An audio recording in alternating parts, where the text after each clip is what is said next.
Hello বন্ধুরা, আজকে আমি মাংস রান্না করব। তো দেখো, আমি প্রথমে আলু দিয়ে দিলাম তেলে ভাজার জন্য। চিকেন রান্না করব। এই আলুগুলা ভেজে নিলাম, তুলে নিলাম আলুগুলা তোলা হয়ে যাবে। তো তারপরে হচ্ছে জিরা ফোড়ন দিয়ে দেব, শুকনো লঙ্কা দিয়ে দেব একটা। এবার এটা ভাজা হোক। এবার পেঁয়াজ কুচি দিয়ে দিলাম। পেঁয়াজ কুচি দেওয়া হয়ে গেলে এবার পেঁয়াজটাকে লাল লাল করে ভেজে নেব। এবার শিমলা লঙ্কা দিয়ে দিলাম। এবার শিমলা লঙ্কাটা ভাজতে থাকি, আপনারা দেখতে থাকুন। এবার জিরা, লঙ্কা, আদা বাটা, রসুন বাটা সব একসাথে বেটে নিয়েছি।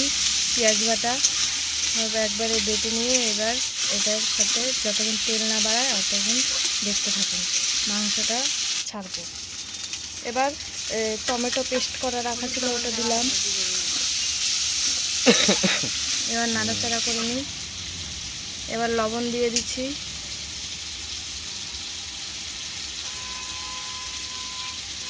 ছয় চামচ লবণ। এবার হলুদ গুঁড়ো দিয়ে দিলাম। হলুদ গুঁড়ো দিয়ে দেওয়ার পরে এবার নেড়ে নিলাম। যতক্ষণ মশলার থেকে তেল না বাড়ায় ততক্ষণ না দেখতে থাকুন আপনারা। এবার চিকেনগুলো দিয়ে দিলাম।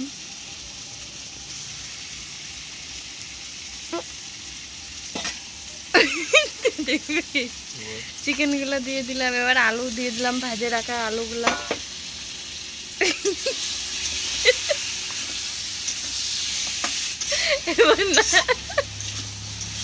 এবার নাড়তে থাকি চিকেন আর আলু দিয়ে মাংসটাকে কষানোর জন্য।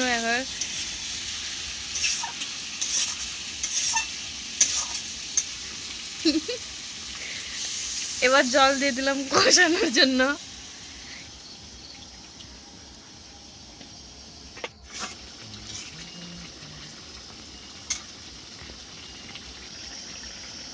হ্যাঁ, আমার মাংস চিকেন একবারে রেডি হয়ে গেছে।